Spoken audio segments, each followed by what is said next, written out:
வணக்கம். 4 மணி செய்திகளுக்கு வரவேற்பது நான் நந்தா. முதலில் இந்த நேரத்திற்கான தலைப்புச் செய்திகளை பார்க்கலாம். தனக்கே தெரியாமல் பாஜகவுடன் கூட்டணிக்கு ஏற்பாடு செய்தவர் சௌமியா அன்புமணி என்று ராமதாஸ் குற்றச்சாட்டு. கூட்டணிக்கு சம்மதிக்கப்பட்டால் தனக்கு கொள்ளி வைக்க நேரிடும் என்று அன்புமணி கூறியதாகவும் ராமதாஸ் பேட்டி. பிஜேபி கூட்டணி போகணும் அப்படின்னு சொல்லி இந்த கால அன்புமணி பிடிச்சினாங்க, அந்த பக்கம் சௌமியா இந்த கால பிடிச்சிடணும். 2 பேரும் அழகாகும். இதை ஒத்துக்கணும்னா நீங்கள் தான் எனக்கு கொள்ளி வைக்கணும். ஜி.கே. மணியின் மகன் தமிழ்குமரனுக்கு பதவி வழங்க தடையாக அன்புமணி இருந்ததாக ராமதாஸ் குற்றச்சாட்டு. பொதுக்குழுவிற்கு வந்த தமிழ்குமரனை அதில் பங்கேற்க கூடாது என்று அவமானப்படுத்தியதாகவும் பேட்டி. தமிழ்குமரனை இயக்க வளர்ச்சிக்கு பயன்படுத்திக் கொள்ளலாம் என்று முடிவு செய்யப்பட்டது. நியமன கடிதத்தை கொடுக்கிறேன், கொடுத்து அந்த வாசல்படியை தாண்டவில்லை. அவர் ஃபோன் பண்ணி, அண்ணன் உங்ககிட்ட ஆசீர்வாதம் அப்படின்னு, நீ உடனே ராஜினாமா செய், அதை கழிச்சு போடும், உன்னை பார்க்கணும்னா பார்க்க முடியாது.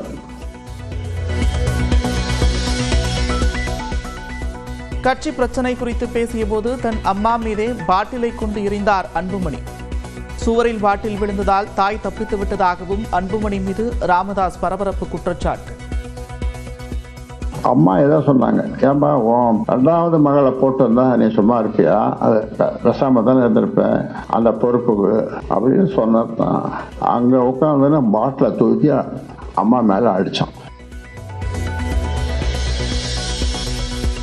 அன்புமணிக்கு தலைமை பண்பு கொஞ்சம் கூட இல்லை என்று ராமதாஸ் விமர்சனம்.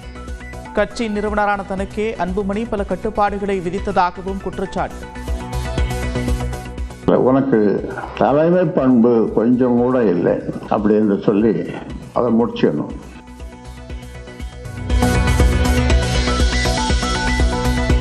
பாமக நிறுவனர் ராமதாஸ் மாறி மாறி பேசுவதாக சமூக வலைதளங்களில் நிர்வாகிகள் குற்றச்சாட்டு. அன்புமணியை முதல்வராக்க வேண்டும் என்று கூறிவிட்டு தற்போது கடுமையான விமர்சனங்களை வைக்க யார் காரணம் என்றும் கேள்வி.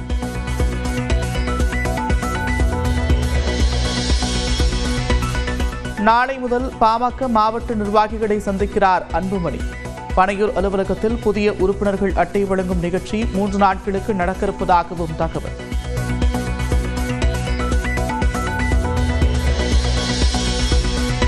பாமகவின் இளைஞர் சங்க தலைவர் பொறுப்பிலிருந்து முகுந்தன் ராஜினாமா. அன்புமணி ராமதாஸ் கட்சியின் எதிர்காலம் என்று உணர்வுடன் தெரிந்து பணியாற்றுவதாக உறுதி.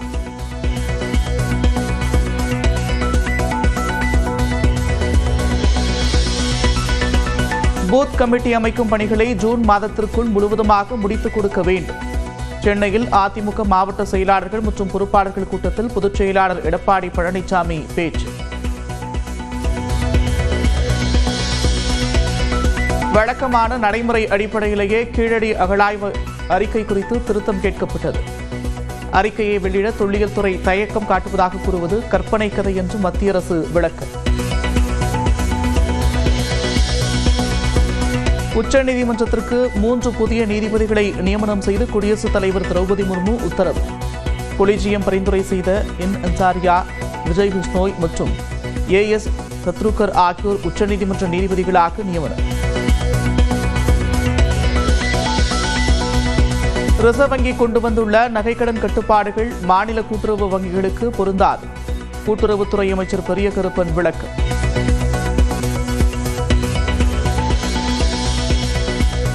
நாமக்கல் அருகே பள்ளிப்பாளையத்தில் முதல்வரால் திறக்கப்பட்ட பாலத்தில் விரிசல் ஏற்பட்டிருப்பதாக பாமக தலைவர் அன்புமணி குற்றச்சாட்டு. 320 கோடி ரூபாய் திட்டத்தில் நடந்த ஊழல் குறித்து விசாரணை தேவை என்றும் வலியுறுத்தல். பள்ளிப்பாளையத்தில் திறக்கப்பட்ட பாலம் பழுதடைய வாய்ப்புகள் இல்லை என்று அமைச்சர் மதிவேந்தன் விளக்கம். ஏதாவது ஒரு சில இடங்கள்ல நீங்க சொல்ற மாதிரி ஏதாவது ஒரு சின்ன சின்ன விரிசலோ கீரலோ அது மாதிரி இருந்துச்சுன்னா உடனே நாங்க ரீவர்க் பண்ணிடுவோம். அப்பெல்லாம் விட மாட்டோம். மக்கள் பயன்பாட்டுக்குலாம் அவ்வளவு ஈஸியா எடுத்துக்கிட்டு யார் வேணாலும் பயணிக்கலாம்னு ஒரு தரம் இல்லாத பாலத்தெல்லாம் நாங்க துவங்கி வைக்க மாட்டோம். பாலம் உறுதித்தன்மையுடன் இருப்பதாக நாமக்கல் ஆட்சியர் உமாவும் விளக்கம்.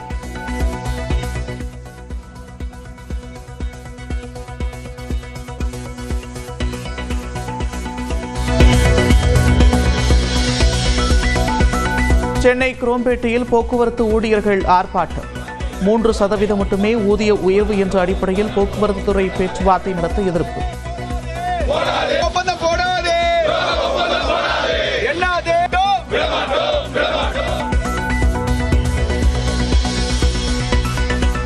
நடிகர் ராஜேஷ் உடலுக்கு நேரில் அஞ்சலி செலுத்திய முதலமைச்சர் மு.க. ஸ்டாலின். திரைப்பிரபலங்கள் பலரும் அஞ்சலி செலுத்துகின்றனர்.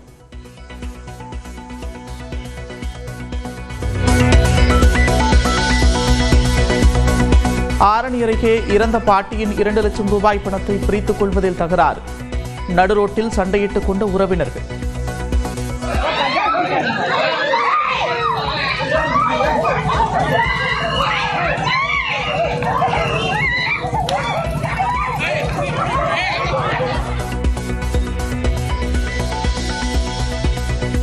சுவிட்சர்லாந்தில் மிகப்பெரிய பனிப்பாறை சரிந்து பயங்கர விபத்து.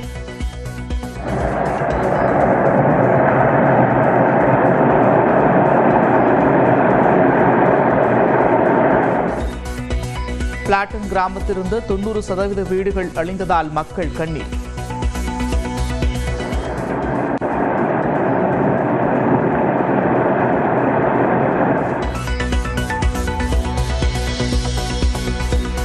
ஐபிஎல் தொடரின் இறுதிப் போட்டிக்கு முன்னேறப் போவது யார்? இன்று நடைபெறும் முதலாவது தகுதி சுற்று போட்டியில் பஞ்சாப், பெங்களூரு அணிகள் பலப்பரீட்சை.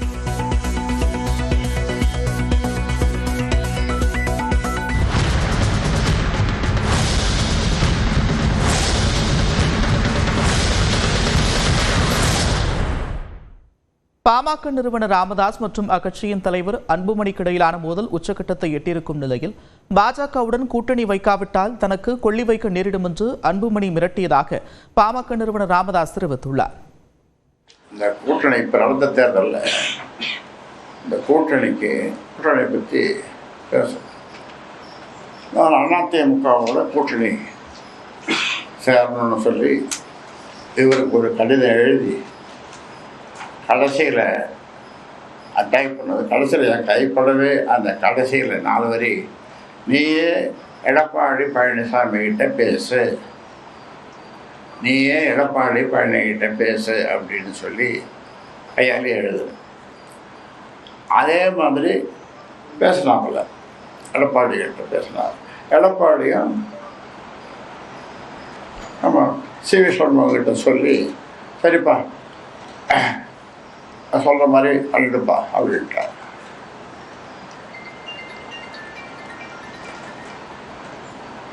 ஆனால்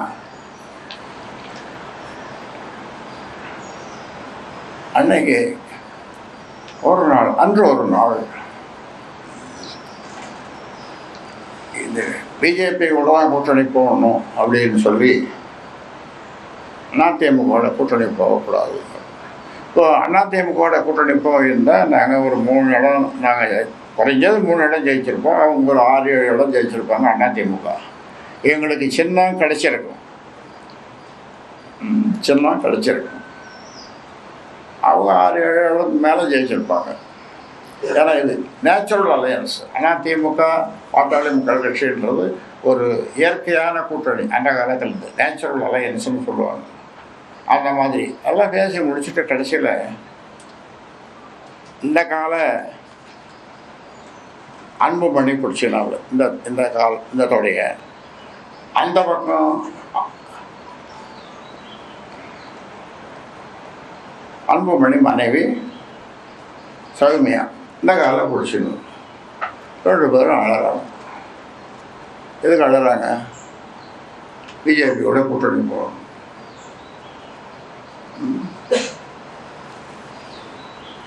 நான் என்னால் ரொம்ப நேரம் அழறாங்க. என்னால் ஒன்றும் சொல்ல முடியல. அப்புறம் அன்புமணி வாயிலிருந்து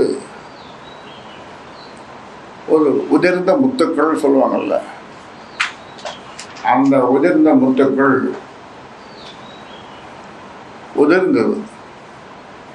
இதை நீங்கள் ஒத்துக்கலன்னா, எழுப்பா இதை ஒத்துக்கலன்னா நீங்கள் தான் எனக்கு கொள்ளி வைக்கணும்.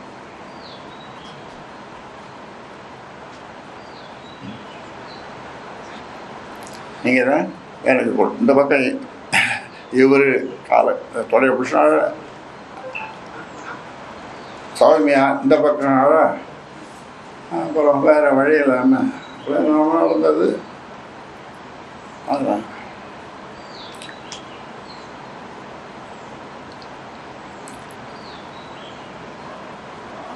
சரின்ட்டு இது எல்லா ஏற்பாடும் பண்ணிடுது சௌமியா. பிஜேபியோட கூட்டணின்றது ஏற்பாட்டை